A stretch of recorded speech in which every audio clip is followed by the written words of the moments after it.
good time for them just to kind of, they're going to keep going. They're going to miss the beginning of the video.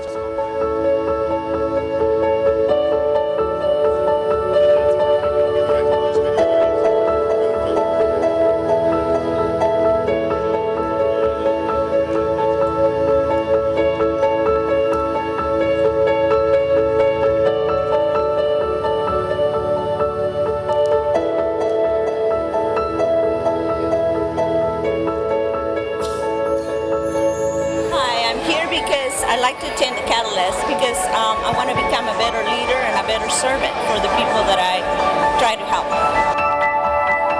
My name's John Walker, and to me, attending Catalyst is about networking, it's about alignment. Also, what Catalyst means is it's like a tapestry where we are stronger because the fibers intertwine. My name is Cleopathia Morbell, and I'm with West Modesto King Kennedy Neighborhood Collaborative. For me, Catalyst is just that. It's helping to merge individuals, groups, the community, and helping all of us to make that connection that's important as we try and advance our city, our individual lives, and our businesses.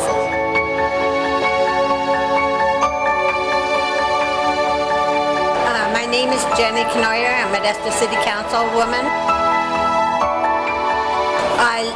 I come to Catalyst because it gives me the opportunity to meet with so many different organizations and people in our community, and it makes me feel more invested in our city, and I just love the people, and it's growing every day, and I invite you to come.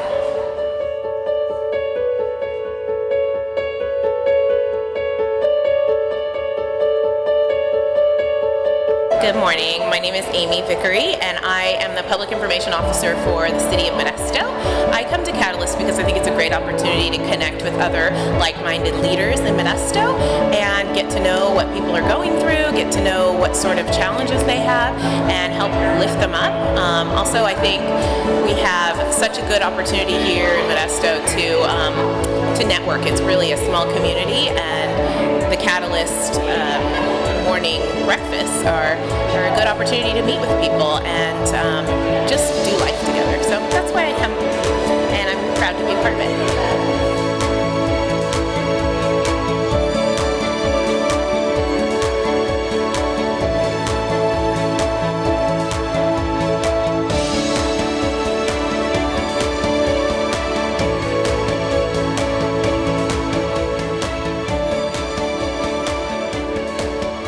So welcome to Catalyst. Thank you all for being here today. My name is Ruben Imperial. I'm on the City Ministry Network Board of Directors. And Catalyst, for those that this may be your first time, is a monthly gathering of leaders and community members that are interested in working together towards the common good of our community. We focus on building relationships and bringing in folks to talk about what are the main issues confronting our community. And we do our best here to connect others in a way where they act together and start to think about some of these issues in ways that they can act to improve. So we want to thank you all for being here. I want to just a few things before we get started, and we have a great speaker here today, Jill Silva. She's the Chief of Probation for Stanislaus County. She's going to be talking about some issues that are important in our community in terms of the juvenile justice system. But before we get there, I'd just like to share a few things with you. At your table, there are some sign-in sheets. And if you've been coming, we have your email and your contact info. Just print your name and your signature. No need to fill everything out. But if this is your first time, we want to make sure that we keep you updated about what's going on with CMN and in Catalyst. So just fill out the contact information. But again, if you've come here and we already have that information, no need to fill it out again. I want to point to our, if you could do the Homelessness Summit slide. There's an effort within our community called Focus on Prevention. It's a broad community stakeholder process from many sectors within our community coming together to address some of the main issues that are facing our community. For instance, such as homelessness, reducing recidivism in and out of jail or prison, strengthening our families and investing in young children and youth. Their leadership teams, their leadership structure, they have a stewardship council and an action council. They're hosting a summit on the first major issue that they're addressing, and that is the homelessness issue. So on October 1st, there is a summit on homelessness. You can go to the website. It's posted, I believe, on the City Ministry Network Facebooks and website. The website for the event is preventionfocus.net. You could go there. There's a registration page for the summit, as well as information on the Focus on Prevention initiative. So take a few moments this week to go and look at that information. If your ministry or your organization or your church is involved in any way with addressing homelessness issues or serving people that are experiencing homelessness, we encourage you to attend this summit. It's a gathering of folks from across our community that have been working in the area of homelessness. We've invited also some new folks to have a conversation with us that have not maybe traditionally been connected to addressing homelessness issues. So it promises to be a great event. They'll be talking about best practices, strategies. They're going to be talking a lot about data and the homelessness situation in our community. So take some time to go there. And, oh man, I locked my phone here with my notes. That's the problem with doing it on an iPad or an iPhone. All right, here goes. So also want to draw attention, if you have it here on your tables, you should have a flyer that looks like this. So on this flyer, there is you notice, if you've been coming to CMN or Catalyst, or you've been connected to City Ministry Network, you're going to notice that there's a new logo. How many have noticed the new logo? How many remember the old logo? How many like the new logo? Yes, well, thank you. So the board, after a few years of having our previous logo, decided to redesign some things. And you notice we're trying to upgrade our image a little bit. We have some signage out there, and we're trying to, just make sure that we're keeping up with the time. So our logo was refreshed, and we want to thank all those that took the time to actually give us input. Quite a few of you here actually gave us some input and voted with us on which logo that you like the most. So we want to thank you for that. Also on that flyer, you'll notice it also announces the upcoming Catalyst for next month. So you want to pay attention to that. And on the back, it has a variety of networks in our community, folks that are working together, partnering, and there's many ways in which you can get involved. If you're not involved in a particular effort at the moment and you want to get involved, this is a great list to look at, and there's some contact information if you are interested in getting involved in that effort. So, National Night Out. How many of you participated in National Night Out this Tuesday? Well, we have some good news. In just some initial data, last year there was over 116 registered National Night Out events and parties throughout the city. And this year there was 171. So this is growing. It continues to grow. I don't know what the percentage of growth of that was. If there's a mathematician in the group that can do it in 10 seconds. 50%?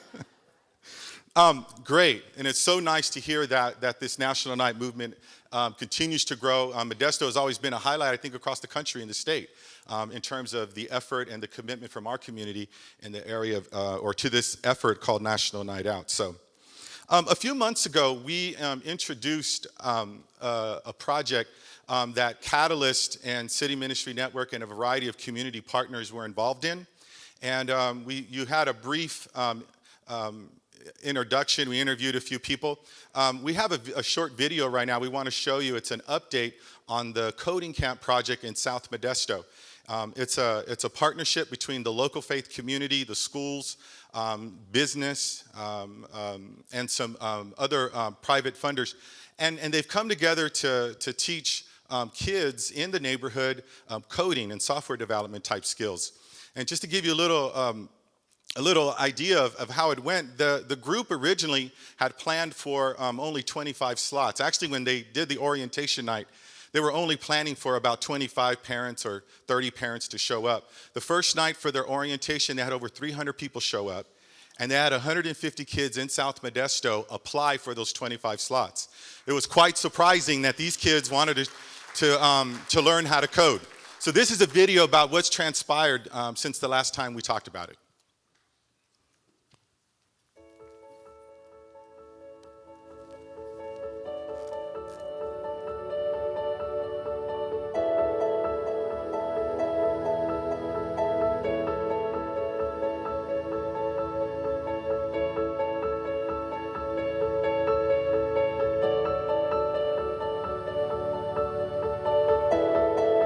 Hi, my name is Manny Escamilla, and I'm the creator of Codex.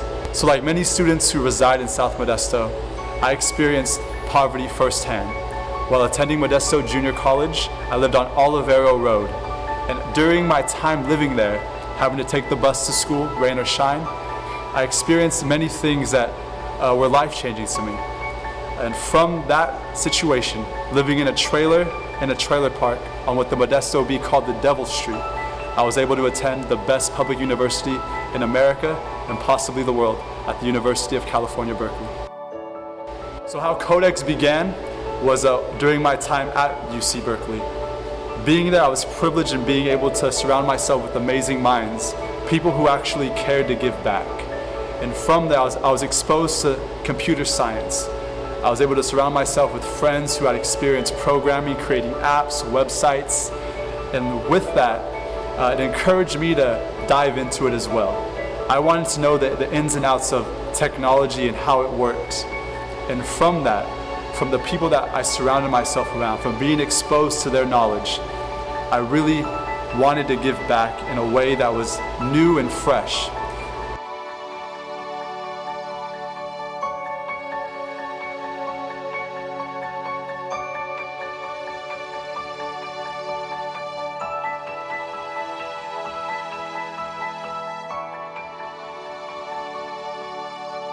My name is Jose Sabala. I'm with South Modesto Partnerships, a new nonprofit formed in South Modesto.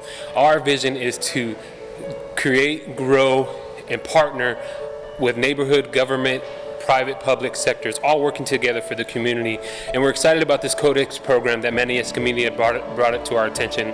All the partners that have been involved, City Ministry Network, Data Path, private donors, neighborhood efforts, Manos Unidos, CBC, and the list can go on and on and on. Modesto City Schools, we're so grateful to make this program happen, and we're excited to see it grow in the future. Codex is something that is needed in our valley, and we're excited to continue to grow it. Thank you. Hi, my name is James Bates, owner of Data Path, a local IT services company here in the Valley. And we are so proud to be a partner in the Codex program, which all came about through simple conversation and meeting at the Catalyst event put on by City Ministry Networks. This is the kind of organization and initiative that we are proud to be a sponsor of and work with such great partners, educating youth in technology and showing and painting ways of opportunity to be successful in the career field, potential college paths, and find a way to give back to our community. So right now, the students in the Codex program, they're learning on the Khan Academy, and they're learning intro to HTML, intro to JavaScript. And these skills are going to be used to allow them to create web pages and apps.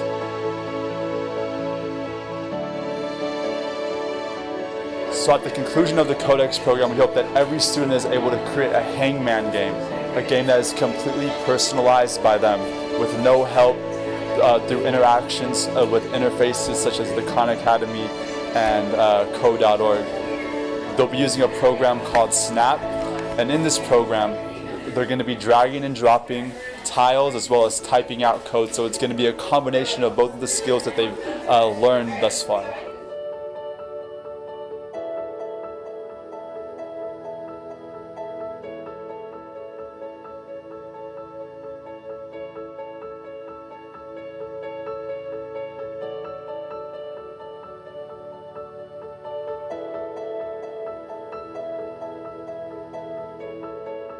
I try to find an image of Africa, so I just type image equals and then I just typed the image that I want in here. But since I don't really want to go through all the coding, like the HTML at the top, and find the exact address of the picture, I just go to Google and then just look for my image that I want. What I'm learning is we're coding.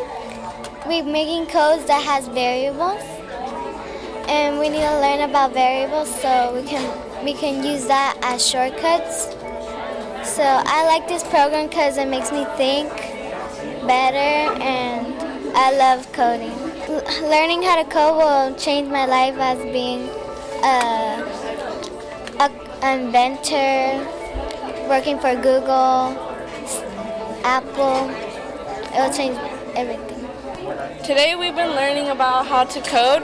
By the ways that we code, we have learned how to write it and type it ourselves without using any buttons. We learned how to make things move. We know how to create them, and I feel like this will help me out in the future because I'm probably thinking about working for Google when I get older, and they really need like more women to work for that. Well, right now, what I'm learning is how to do like coloring tags because I'm trying to do my own webpage. So this part of the portion is like learning how to do tags, coloring the tags, coloring the headlines, and then what the whole thing is teaching me is more how to do, like how to program computers, how to program all sorts of stuff on it, how to make my own game, and then it's going to help me later on in the future with me wanting to be a vet. I want to be a vet, but what this is going to help me with is how to use x-rays and how to do all sorts of stuff. So the skills that the students are learning today is a foundation for them to not only venture into the technological field, but also any other career field that they desire. Their ability logically, their ability to reason systematically allows them to not only benefit working with computers, but can allow them to benefit in other fields such as the medical field, humanities, social science. But specifically, what they're learning today could allow them to build websites, apps that you have on your phone, software that you use to type documents, things like that. This program is laying a foundation for them to be able to create things like that and to be able to share it with others.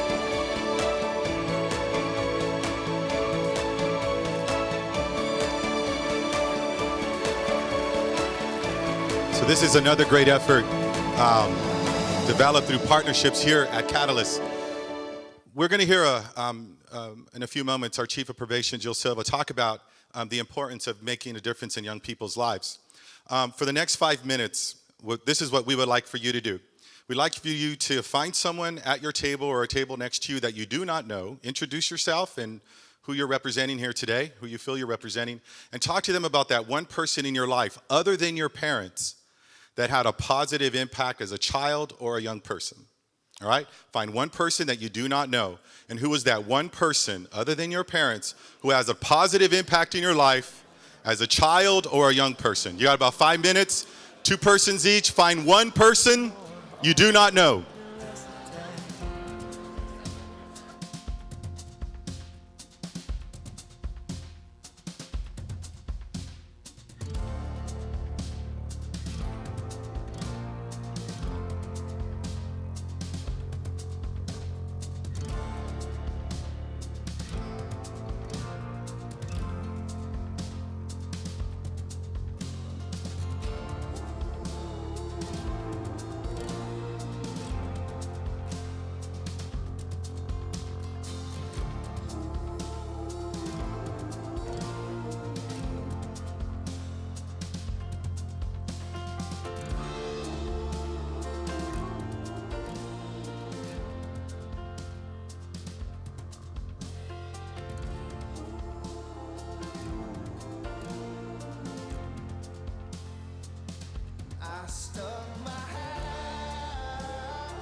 too tall for us to turn. Heaviness is on me, I don't see. We might be whole again, we might be better off in the wake of a bitter end. Oh, I know I'm on the rise again. Set my sights on where I'm going, and my goodbyes are where I've been. Oh, I know I'm gonna rise again, singing farewell, king of the broken. So long, my friend. We could always count on the same things, the ups and the downs like time. And we crawled through the abyss, then we came through the other side. Heaviness is only temporary. The daylight will soon break in. The sunlight can change your heart in the wake of a bitter end. Oh, I know, yeah, I'm gonna rise again. Set my sights on where I'm going, and my goodbyes are where I've been. Oh, I know, yeah, I'm gonna rise again. Singing farewell. All right, take one more minute, please.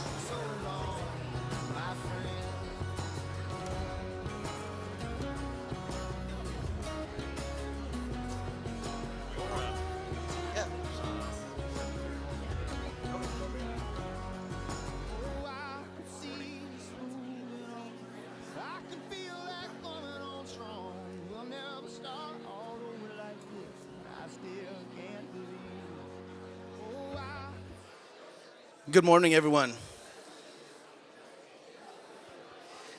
I'd like to take the time out this morning to introduce Chief Silva.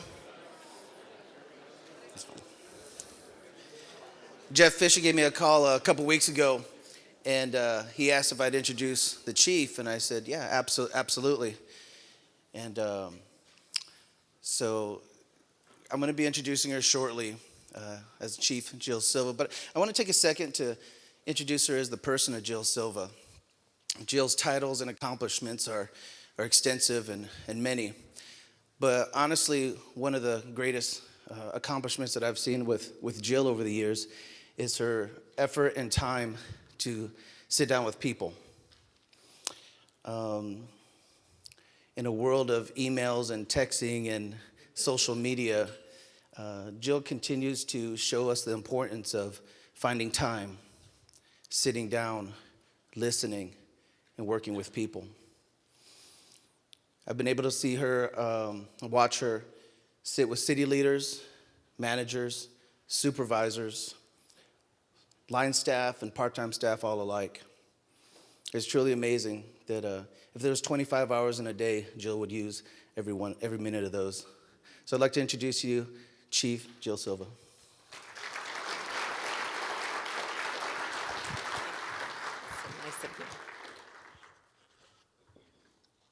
Let me make sure can you hear me with this? I stepped on it and pulled it completely out, so I'm hoping that it still works. Well, thank you for having me. Let me see if I can unlike Ruben, I had brought hard copies because I may not be as technical, but let me make sure that I have this on, hopefully. Anyways, thank you for having me. And it's so nice to look out here and see so many familiar faces, and I appreciate so much the support that people have sent after they found out that I was speaking, and just words of encouragement, and I love that. So I'm going to try to go through these slides very quickly because I know I have a clock staring at me, and I definitely want to try to get some information to you. I'll make this available so that if there's information you want later, or if you want to contact me, you can reach out to me, but we'll go through these pretty quickly. So just to tell you real quick about the Stanislaus County Probation Department, we have about 260 employees. The majority of those are sworn peace officers, with 3/4 of them being sworn. We operate 2 juvenile facilities, and we operate a day reporting center for adult offenders. Our budget's about $48 million. We supervise more than 6,000 adults in the community and over 700 juveniles. Today's focus is going to be on our juvenile services, and these are the areas that I'm going to cover in more detail. Oops, sorry, I have to remember to do the, uh-oh. There we go. So I'm not sure how many people are familiar with how juveniles differ from the adult world, but when law enforcement makes an arrest in the adult arena, they refer their charges to the district attorney, who will review them and decide if charges should be filed in the adult court system. In the juvenile arena, law enforcement sends their referrals or their arrests to the probation department, who makes a decision as to what should happen with the charges. And so probation officers really are responsible for a couple of decisions. First, law enforcement can send us arrest by way of either a citation, a promise to appear, or they can book the youth into our county juvenile hall. Our intake officers then do a complete assessment to decide what should happen with those charges. And they could do anything from closing the arrest out to sending it to the DA for formal charges in the juvenile court system. If the youth has been put into our juvenile hall, an intake officer also has to make a decision whether or not the youth stays in custody in the juvenile hall, is released to the parent, or put on some sort of alternative to detention program. And then ultimately they end up taking the case through the court process. They'll appear in court with that case, and they'll basically provide, if the youth is going to stay in custody, the reasons to the judge why the youth should stay incarcerated. So just remember to do this, I apologize. To give you an idea of what our arrests look like, last year in 2014, we had more than 1,800 arrests in Stanislaus County.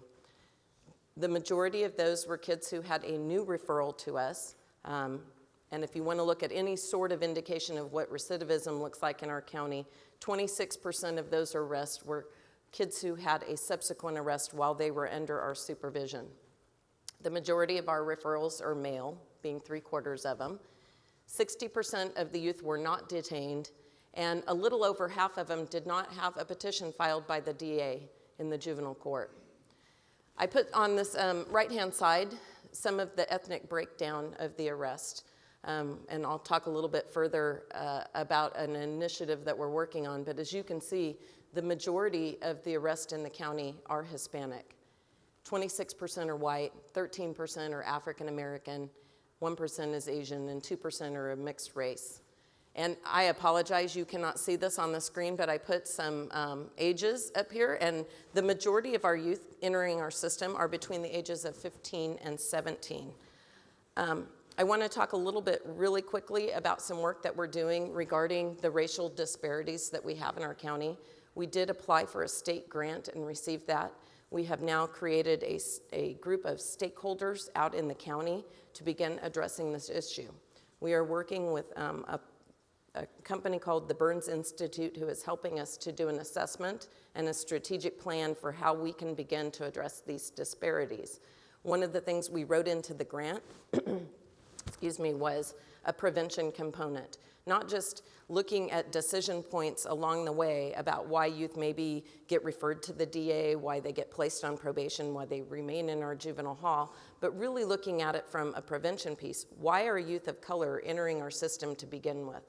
And so our stakeholders group, if you have an interest in participating, we would love to have you, is going to be spending the next 3 years on trying to get the community involved to work on prevention components.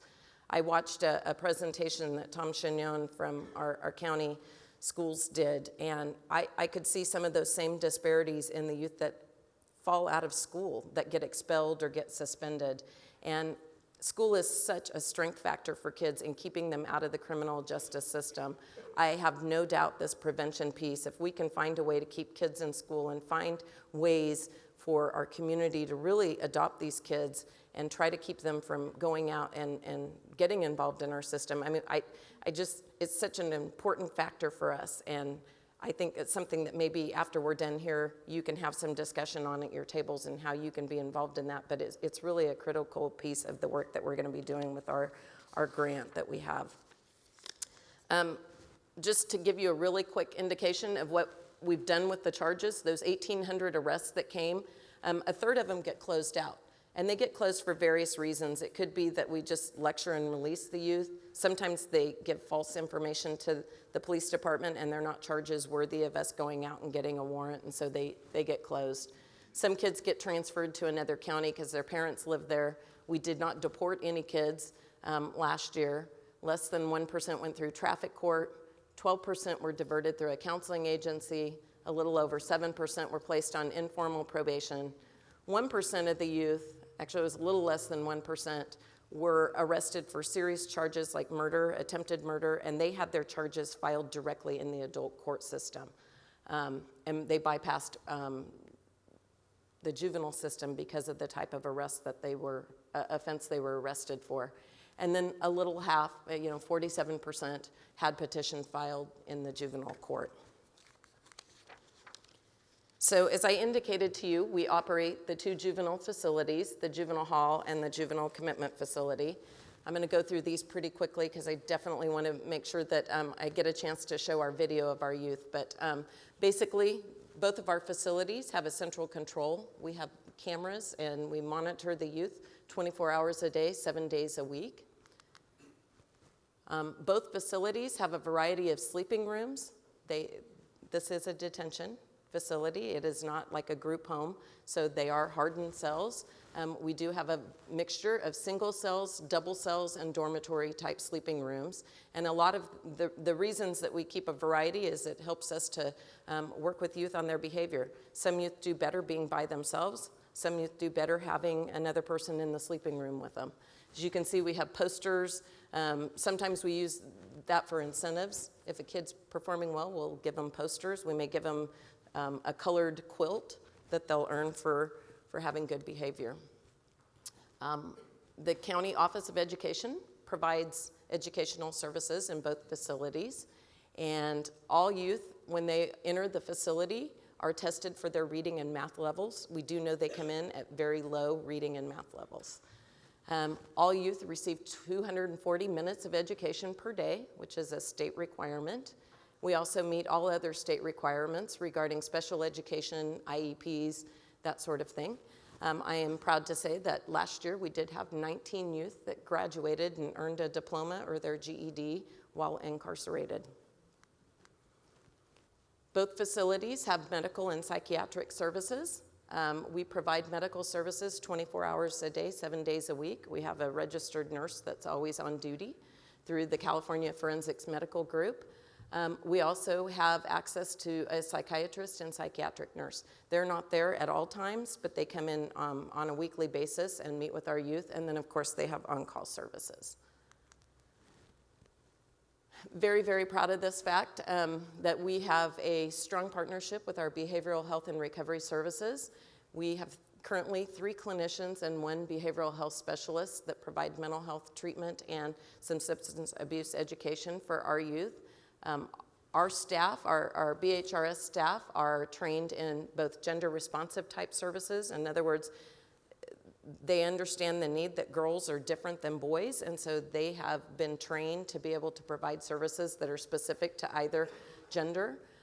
They have been trained in evidence-based programming, which are proven types of programs that work with youth that are under the criminal justice system. This is a little bit about our juvenile hall. We have a rated capacity of 158. Our primary function is to hold youth who are going through the court process. The juvenile hall was not designed for sentenced youth. So we waited for 35 years to get a commitment facility, but up until that point, before we got the new facility, kids that were sentenced also were served in the juvenile hall. Our facility's been expanded twice, and we added a maximum security unit and medical clinic and a special needs and female units. And when we opened the new facility, we did close 2 of our living units within the old juvenile hall. Oops. I just want to tell you a little bit very quickly. This slide shows you what has happened with our average daily population. Statewide, juvenile populations are at an all-time low. I will remind you, in 2000, our rated capacity was 88. So we couldn't go over 88. We only had 88 beds. And so now, as you can see, the top color of that portion is when we opened the new commitment facility. But our population is well below where it was back in, 2000. So some good things happening there. The fewer kids that are incarcerated, the better the community, I would say. I'm going to go really quickly through this. I just want to tell you we do have a booking process that involves all of these things, but mainly the thing I want to emphasize is that when every youth comes in, we do a medical and mental health screening because the risk of suicide in detention is extremely high, and so we definitely want to be able to ensure that we get services for any youth that are at risk of suicide. We do operate our alternative to detention program, which is our electronic monitoring or house arrest program. This is a picture of our maximum security unit. If we had to do this all over again, we would not have built it this way. It's a two-tiered system. It looks much like a prison, but it is for maximum security. That is our youth that are going through the court system for the most serious charges. I took a snapshot just so that you could see what the makeup of the population was. We had 7 youth that were being housed there that were going through the adult court system for very, very serious charges, and another 11 youth that were detained on serious and violent offenses. The average length of stay for those kids that are going through the adult system is 395 days. Maximum security youth receive all the same services. The difference is that they don't go to recreation or meals with the rest of the kids in the facility, and they're not allowed to have contact visits with their parents. Their parents can come visit them, but it's through a glass window. And part of that is to ensure the safety of our own staff, to ensure that contraband doesn't come into the facility. We do have a special needs unit. I apologize, these pictures look great on my computer, but not now when I'm putting them up here. Special needs units, kids with mental health issues or our younger minors who are most vulnerable are housed there. We do have a girls unit, and I'll talk in a few minutes about some different things that we've done with the girls. We do house them separately unless they're in on a very serious charge of murder. We do have a canine dog that comes in 2 to 3 times a month to just search for drugs. He rarely finds anything, but the kids see it and they know that, that if they've brought drugs into the facility, we're gonna find it. These are a list of all the programs that we currently provide in the juvenile hall, and it's a variety. There's a variety of fun things that we do, arts and crafts, guitar, but there's also something called MRT, CBT. These are all evidence-based programs that are really designed to change the way that you think. And I apologize, I know I'm going through these very quickly, but I can see I'm almost short on time. So this is our new commitment facility. It's a 60-bed facility. It's got 3 living units. It's equipped with in-home style dining for the kids. There's individual counseling rooms, TV area, and again, a different variety of sleeping rooms. This is our visitor center. It's a large multi-purpose room that was named after Dr. Johnson and his former wife, Lillian Johnson, who were strong youth advocates in Stanislaus County. And basically we use this for family counseling, visiting, all of our indoor recreation. We have separate programming rooms that are designed for vocational programming. They are equipped for computer technology. We do not currently have a program. I love the video that you previously shown. If I could find somebody like the gentleman that was on there, that would be great, because we would love to do some vocational programming around computers for these kids. They use it for testing and also for any sort of education and training. We're very proud of our culinary and kitchen program. We have started an ROP program to teach kids about food services. When the youth who complete this program exit the facility, they have a certificate that shows they've been tested and that they can work in food services. So very proud of that. We're going to be having a grand opening of our new day reporting center, and the youth are going to prepare the refreshments for that. So it's a good program. Again, this is the different types of programs that we are offering in the commitment facility. Paxton Patterson is a vocational program that will teach the youth about plumbing, construction, that sort of thing. It's a modular vocational programming.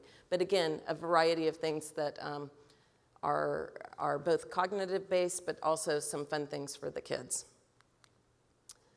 Every youth that leaves our facility 30 days prior to release, we have just started this program. We bring in all of the service providers together with the youth and their parents, and we really try to develop a plan for what happens when they leave the facility. And that's just some pictures of some things. We do have a garden that the kids are Planting Justice came in and helped us with. And we do also then, as I said, we have 700 youth on probation that we monitor out in the community. Each youth receives a validated assessment and a case plan. And then we have a variety of officers that go and do things from very intrusive, high-risk offender type supervision to very much more nurturing drug court, gender responsive type caseloads. We do place youth out of their home. I did a snapshot. We had 57 youth that were placed as of June. We utilized 5 out-of-state placements, and we have 12 in-state placements. And the thing I'll say about placement, it's very difficult to find foster families for probation youth. Part of the reason is by the time kids get removed from the custody of their parents, they usually have committed multiple crimes. And many foster families do not want to bring criminals into their home. There are 37 youth in the state of California that have been placed by a foster family agency. That tells you how much we rely on group homes. And I know there's a lot of controversy about group homes right now, but they provide a source for the probation department because we just don't have foster families willing to take our youth. We went through realignment back in 2007, and juvenile realignment, I should say. And so the California Youth Authority quit taking kids unless they took them for serious and violent felonies. And after a youth was released from parole or onto parole, they no longer went to state parole. They came to the probation department for supervision. And so despite going through, at one point the state had, oh my gosh, I think it was like 7,000 youth. They're down to 700 youth statewide in the facility. So despite going through that, juvenile populations are at all-time lows. So I think something is working in our community, but I do think that we have a long ways to go. These are some of the restorative justice things that we work on. We do represent victims at the time of sentencing and in collecting restitution. We provide community service oversight for our youth. Sometimes, they'll do apology statements. And again, part of those cognitive-based programs really help the youth change their way of thinking. So I just want to tell you really quickly, and then I'm going to start the video, and I think that I'm going to be close to time. I wanted to give you a face of basically our success stories. And so 2 youth were willing to have their pictures taken, but I just want to tell you a little bit of their background really quickly. Noah and his 2 brothers were placed on probation for very serious charges, including robberies. Noah was a gang member, did poorly in school. He had tried to participate in football, but his grades were too poor, and he really didn't have the motivation to stay with the program. He quit before his first game. He experienced peer pressure to use drugs, lacked transportation to school because his mother didn't have a vehicle. You'll see on the tape that Noah's stepfather, who raised him and was the sole breadwinner in that family, collapsed and died while he was in custody. And that death sent their household into a downward spiral. They began living on food and cash donations from a local church.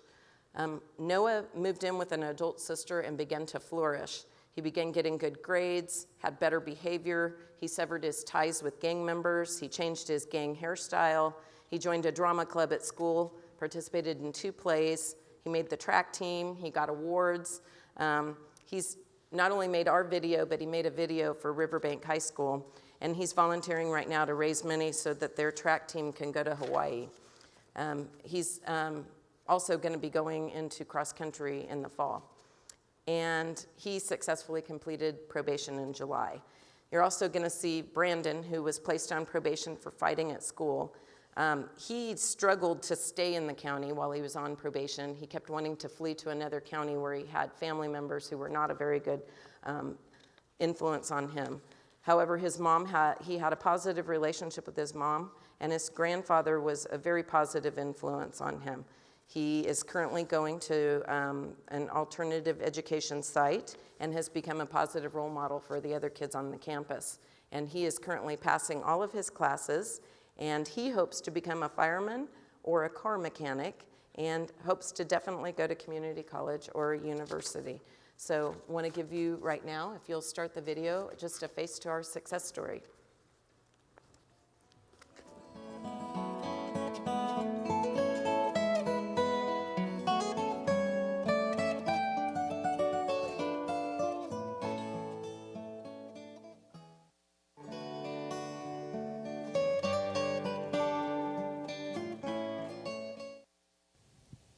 Some of the challenges that I faced on probation were, leaving the county, having to check in with somebody, somebody looking over my shoulder all the time. It was a little uncomfortable.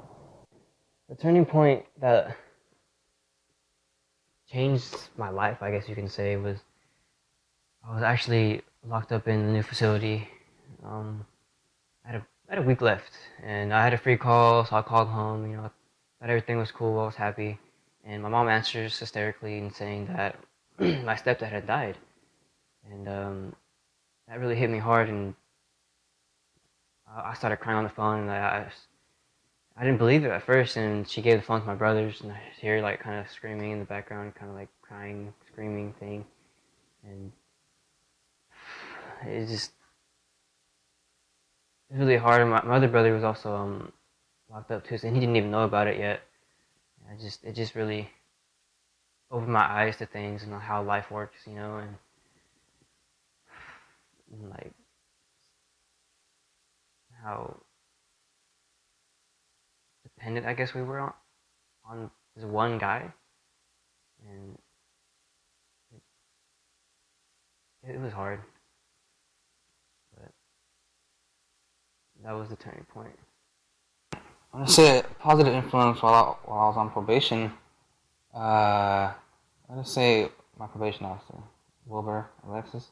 Yeah, she's a good person, She gave me a fair chance to not to be good on probation, but to to have a good experience my first time. She gave me a fair opportunity. But like, there's just one teacher. His name is Mr. Bill, though. He's at Downey. He's a math teacher, and I really liked him. I always showed up to his class early. I'll talk to him, ask him how his day was, shake his hand, and everything, and then I would be the last person to leave. I was always asking questions, and he was always helpful, and he's definitely one of the teachers that I like the most.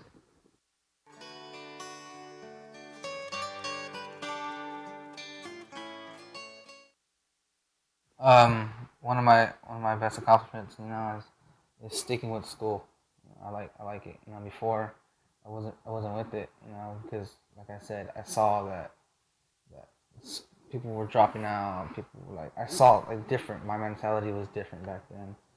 It's only a couple years ago. I'm not that old now, but I see it, and I want to get my education because I see that education is key. You're not gonna get anywhere without knowing your way around a book or knowing your way how to go somewhere or how to do that. So that's one of my biggest compliments. And my grades, before they were low, they're bad, they're F's, and now I have A's and B's, and I want to keep it that way, keep my GPA up, maybe get to a community college and maybe to a university. One of my future goals is to go to community college, and probably study automotive mechanics and for some college credits, And from there, I want to join the fire department, I want to do the Explorers program in December, and just get there. I want to move somewhere, have a career in being a fireman.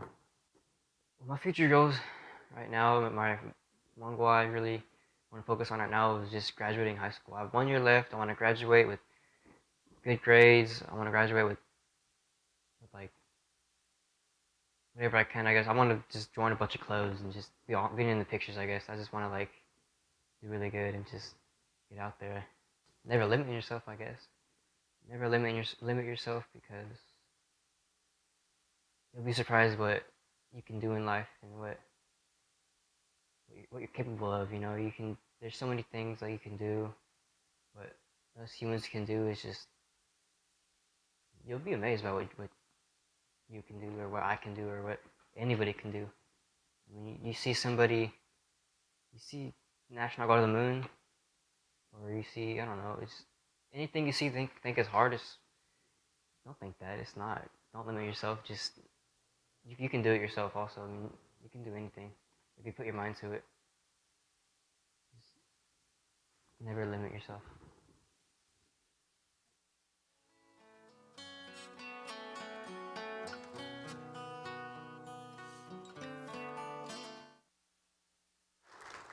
So I guess what I would say with that is, as you can see, school seems to be a really important thing to these kids, but you don't know who is going to be the person or what is going to be the turning point for making some of these kids change. Just want to tell you, if you want to learn more about our facilities, we do have our open house coming up on October 3rd from 10 to 2. We will be giving tours of the new commitment facility. And with that, I'm 4 minutes over. I apologize. But I'll make my contact information. If anybody has questions or wants to learn more about our department, we're open to do that. I have some of my staff here today too. I'm sure they would be happy to answer some questions. So, the new facility is located on Blue Gum, right actually adjacent to the juvenile hall. We have a walkway that attaches it, but they are two separate facilities. All right, let's do this. We got a couple questions on the screen. Take a couple minutes at your tables, and I'm discussing those, and then we'll come back together to close out. Hey, let's all appreciate Jill.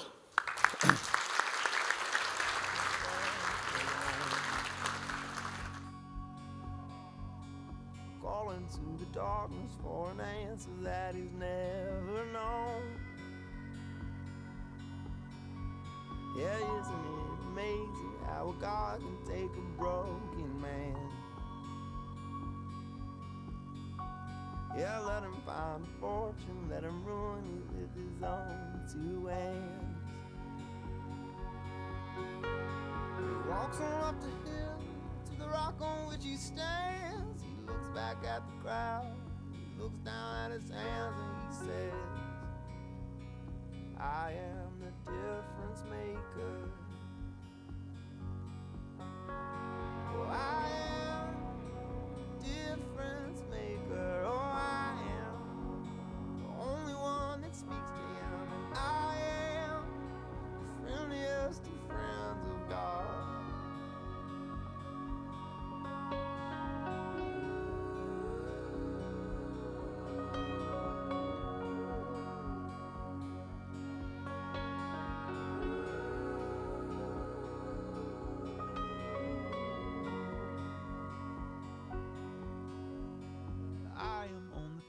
About nearly everything I've seen, and I have felt the fire get put out by too much gasoline. We're all strangers passing through a place in time, an afternoon. Life is but a vision in a window that we're peeking through.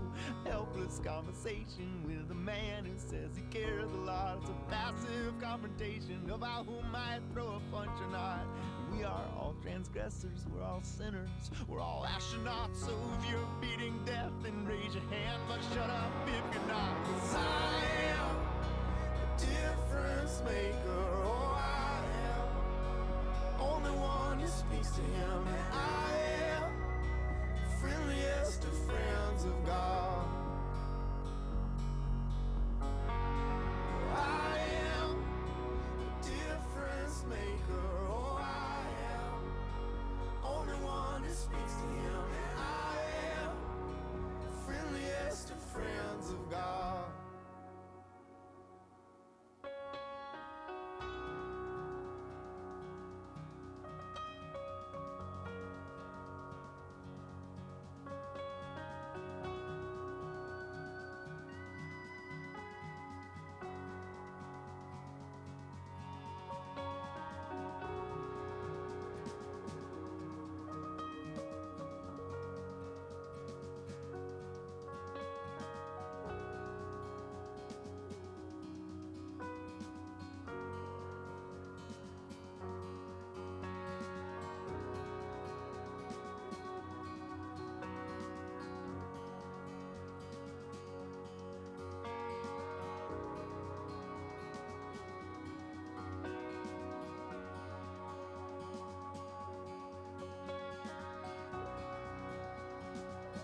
seen the matadors, a man left to his own schemes. But everybody needs someone beside, shining like a lighthouse from the sea. Brother, let me be your shelter, never leave you all alone. I can be the one you call when you're low. Brother, let me be your fortress, the night with the driving on. Be the one to light the way, bring it home.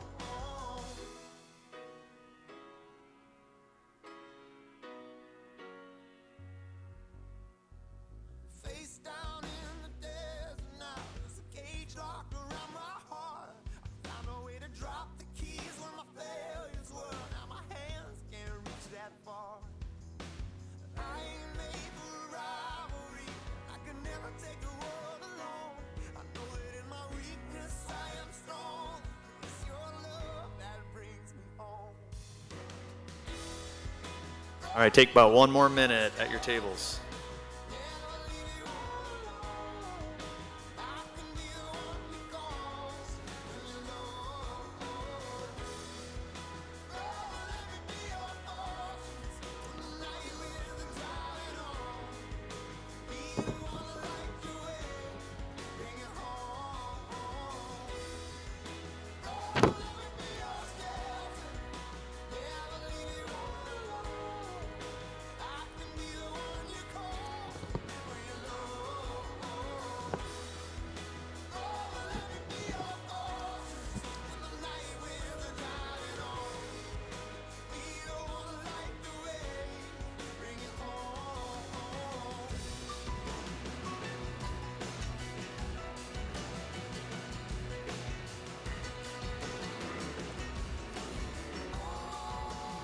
All right, we're going to bring this morning to a close here, and you're welcome, like we do every month, to stay here as long as you want, and many of you do, which I think is one of the most amazing things about Catalyst is how many of you just stay afterwards and keep talking and connecting and collaborating and just working together and developing friendships. And so, hey, what a great morning we've had here. Let's appreciate Jill again, please.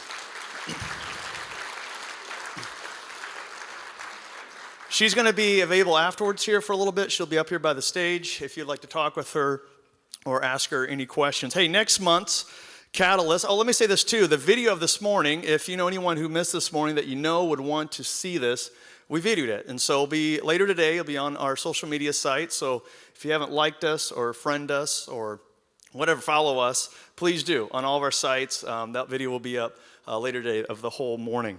Hey, next month, I'm really excited about next month. Fresno is a lot like Modesto, or Modesto is a lot like Fresno. Fresno's a bigger Modesto in many ways. Similar challenges, but also similar amazing things that are going on in Modesto or in Fresno that are going on here. We're learning from each other. And so we've got one of our Fresno leaders that are going to be coming up here, Randy White. He leads the Center of Community Transformation. So he's going to be up here next month. It's just going to be just an incredible time for us to learn from Fresno. And also he's going to be at our pastor's lunch as well next month as well. So any pastors that would really benefit. And by the way, today, 11:30, Chevy's pastor's lunch. So text your pastor now. Say, hey, be there at Chevy's. Free lunch, pastor, come on. Hey, after Catalyst next month, September 3rd, we've got a seminar. And Jenny Boyer is going to put on a seminar for a whole community and anyone. On your table, there's this little flyer. Go ahead and grab that right in front of your table here. See 25 core competencies of an effective organizational business leader. How many have heard Jenny speak before? Oh, yeah. Hey, Jenny, where are you? If you stand up, Jenny. Hey, we are excited about next month. If you have questions, want more information, if you want to, register, please see Jenny right afterwards, and you will not be disappointed for that seminar afterwards. On October 8th, another big thing coming up, great thing in our community, happens every year, the Christian Public Servants Breakfast. How many of you have been to that? Of course, most everyone has. And that is such an incredible time. I'm going to ask Nancy if you would stand. And John Evans, are you still here? Are you snuck? There you go. Please see those guys afterwards to get your tickets or any questions about next month. We've got Stan Risen's going to be our speaker, I see. So really excited about next month's or October 8th Community Christian Public Servants Breakfast. Okay, also on October 8th, finally, continuing our theme for this morning. Isn't this great? On your table, there's a seminar coming up called Reaching Kids Who Are Hardest to Reach. And we got Boys and Girls Club, SCOE, and others that are sponsoring this. On October 8th, it's going to be an all-day seminar at the Gallo Center. And so if you enjoyed this morning, if you really want to learn more, as well as, man, if you want to contribute to the solution of helping our kids in our community, please be a part of this. Chad, where are you at? Chad Brown? Chad, stand up. If you have questions or more information or you want to register as well, please see Chad here right afterwards. Hey, let me pray, and we'll go out from today. God, thank you so much for this morning and just what I learned. And God, I thank you just for Jill and what she communicated and helping us all understanding what's going on, the reality of our community. And God, I really believe that these kids are not someone else's kids. They're our kids. These are our kids. These are our kids that were born in our neighborhoods, that are growing up in our neighborhoods. They're not someone else's. They're ours. And so, God, I pray that you would help us all take ownership and see these kids like you do and reach out to them and how you care for them and help us to do the same. So, Lord, right now I pray as we leave here that we would all make the biggest difference for good today in our community. In Jesus' name I pray. Amen. Have a great